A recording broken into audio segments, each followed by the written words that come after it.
Yo, what's up everybody? Welcome back to the channel. First of all, you guys know the drill. If you guys please smash that like button, I'd really appreciate you guys could leave a comment down below. I don't care what it is. It super helps the channel out. Today is a special day. I wanted to introduce you guys to a new car to the channel.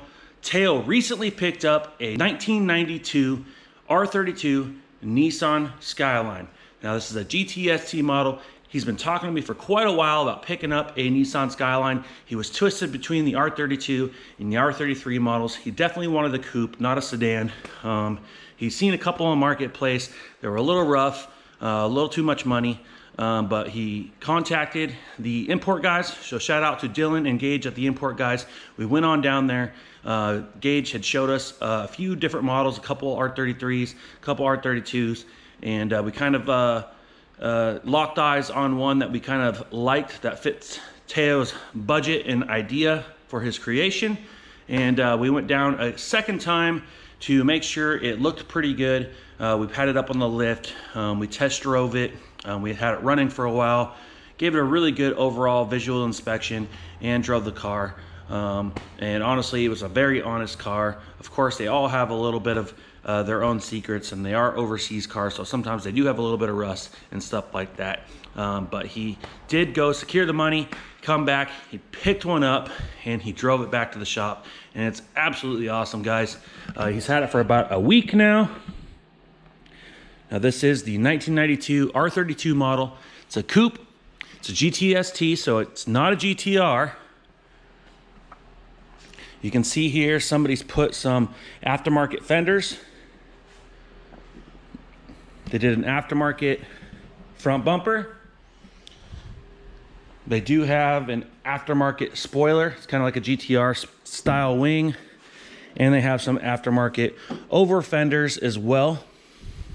Now, some of the paint and body is a little bit rough, but honestly, when we contacted Dylan and Gage, we actually let them know that, hey, we would actually prefer one that might be a little bit on the rough side if it can save them some money.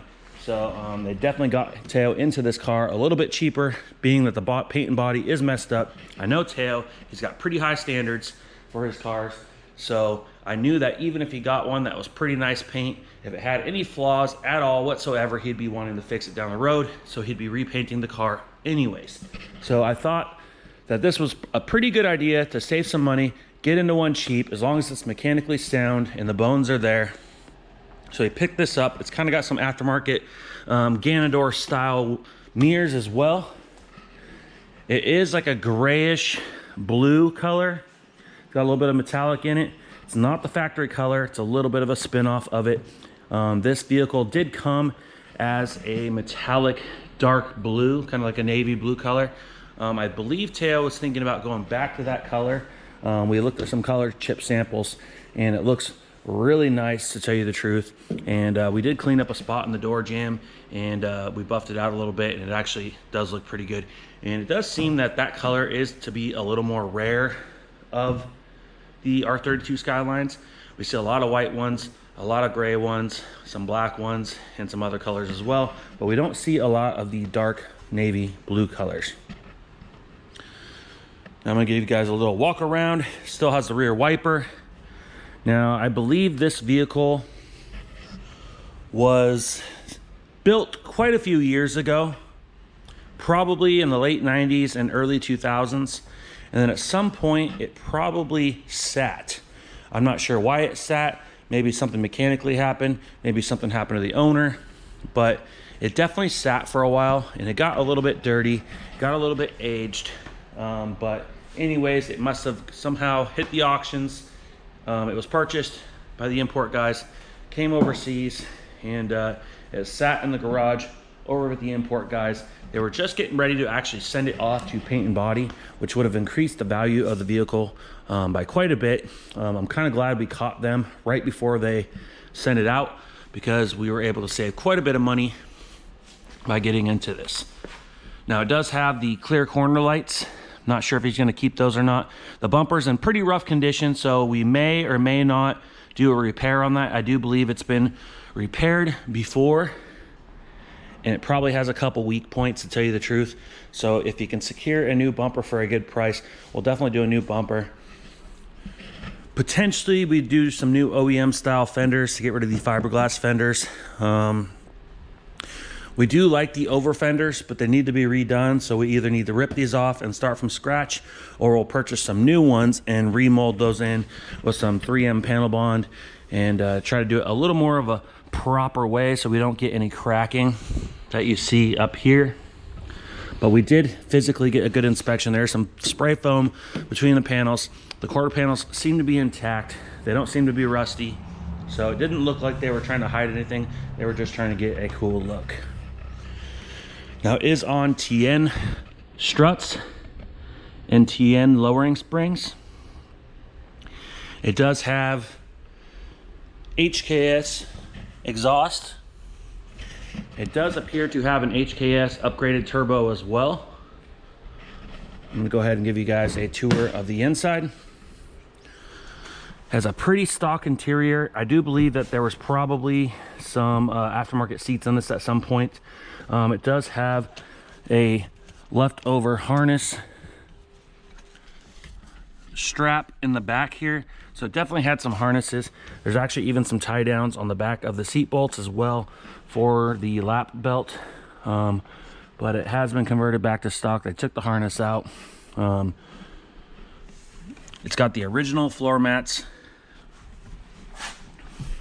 It has 121,000 kilometers on it. You can see it's got some pretty outdated tech in it, but at the time these were top of the line. These are Kenwood stereos. It has a couple of Kenwood amps in the back as well, and it has some stereo wiring under the hood, so it definitely at some point it had a pretty rocking system.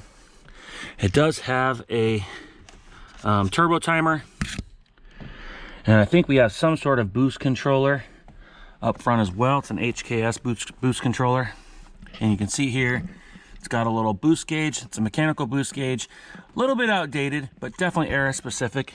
Has an Italy steering wheel. Not sure if this is Momo or what. Everything looks pretty good, pretty much what you'd expect a 1992 vehicle to look like on the inside. It's got a couple worn out pieces of plastic. It does have a little broken spot on the dash, so if anybody has a new gauge cluster surround, he's definitely looking for one. The dash could be fixed up a little bit and repainted a proper way to give it a nice clean look. And once he puts some new shift boots in here and an e-brake boot and a new stereo, maybe modernize the gauge a little bit, and possibly some floor mats maybe, I think this thing will look great. Really awesome car. I've driven it. Has plenty of power. I'm gonna go ahead and pop the hood. Got Grady blow-off valve, upgraded turbo. We got some charge pipes. We got an HKS filter. Somebody's painted the valve cover at some point in the timing cover. Over here we do have an HKS electronic boost control solenoid. Someone's put in an oil catch can. You can see there's the stereo wiring going back. We're definitely going to be removing all the old tech in this car. The stereo wiring is going to be removed. We're going to probably relocate and replace that oil catch can. Get rid of these ugly hoses that are sitting here. Maybe relocate it over here so we don't have those hoses crossing over the valve cover. We're going to clean up some of these vacuum lines. I imagine he's going to probably eventually repaint this valve cover, give the engine bay a detail, maybe send some of this other stuff like this old corroded piping out to powder coating. We'll get this thing cleaned up at some point, but so far so good. It's just a little bit outdated, and you can kind of tell it's been sitting for a while. But overall, he's been driving it for a week, and he hasn't had any major issues. One cool thing that when they got it, it still had the instruction manual to a Blitz intercooler setup. And you can see here, we do have a Blitz intercooler. It's mounted a little bit high. It's probably the factory, or it's probably the location that they intended for it to be. But having this aftermarket bumper, it drops a little bit low, so that lower charge pipe shows. So at some point, it might be kind of nice to kind of try to fit that intercooler setup a little more fitting, so more of the intercooler is in the mouth of the bumper, depending on what style bumper he gets. But that's definitely something we'll address down the road. But you can see here, this intercooler was brand new, literally put on right before he had purchased it. So that is a pretty cool upgrade. You can see there it says Blitz underneath that mount. I'm gonna go ahead and start the car.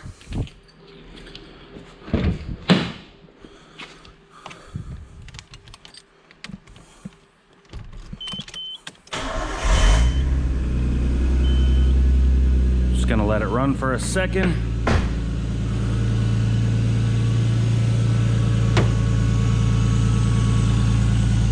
Let's give it a little bit of revs.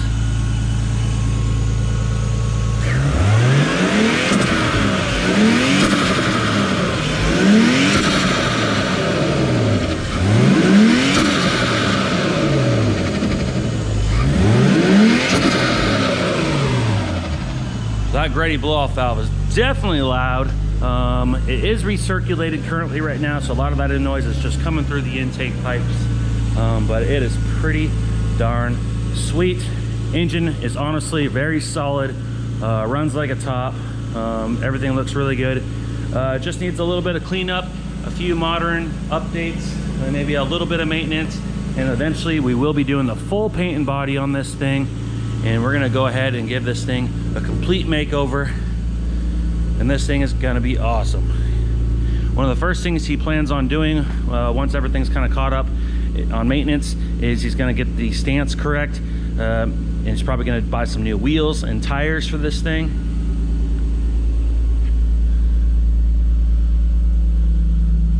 Absolutely awesome, guys. Sounds awesome, just needs a little bit of love.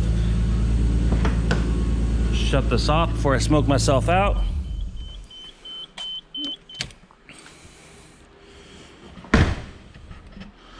But there you guys have it, guys.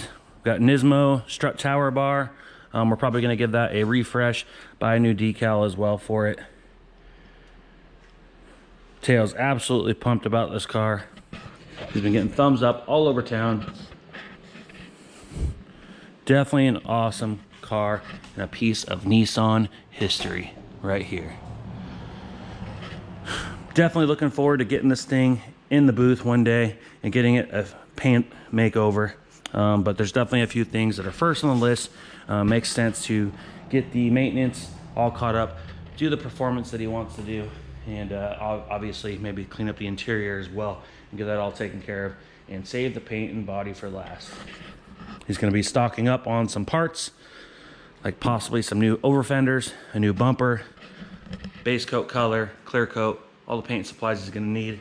So we are definitely going to do a makeover on this thing. I do believe he is going to do a wiper delete, and it does have rear wheel steering. I do believe he's going to be doing a delete on that as well.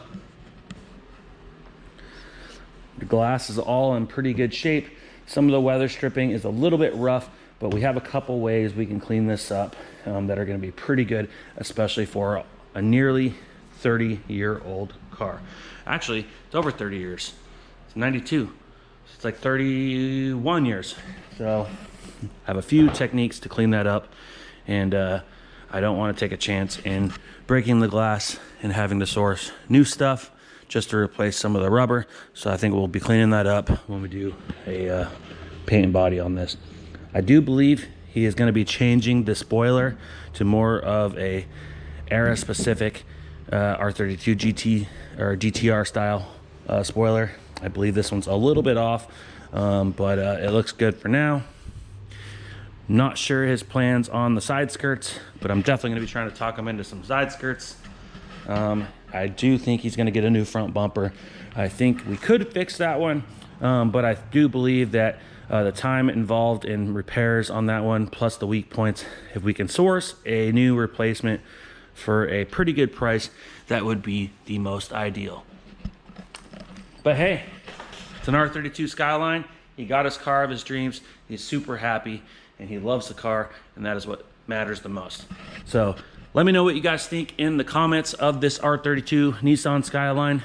You guys like it, love it, hate it? What would you do? What color would you paint it? Would you keep the over fenders? Would you get rid of them, go back to stock? Would you go back to stock fenders? What would you do for the front bumper? No spoiler. Would you rather have the GTR style spoiler. Let me know what you guys would do to the interior. Would you guys put racing seats in it? Leave it stock? Leave it clean? Should he tint it? Should he not tint it? What should he do under the hood? What color should he paint his valve cover? Lots of questions, lots of different options. What would you do for wheels? Would you lower it? Would you get some full adjustable suspension, or would you keep it on these TN lowering springs and struts? Lots of different options. Let me know what you guys would do first to your R32 Skyline if you'd got one, and leave it in the comments down below. If you guys could, please hit that like button. It super helps our channel out. We want to give you guys more updates. We want to keep the videos coming. We want to give you guys lots of updates of this R32. He is definitely okay with using this vehicle on the channel for some builds and some videos. So shout out to Teo. It's an awesome car, dude. Anyways, like this video, leave a comment down below. If you guys haven't yet, hit that subscribe button, and we'll see you on the next one. Ooh, like LeBron though, or like Bonzo. Ooh, I'm a baller, yeah, shot caller, yeah. They love me, you can't touch me, nah, can't trust me. I'm too lucky. Look at me, look at you, what you see, what you do.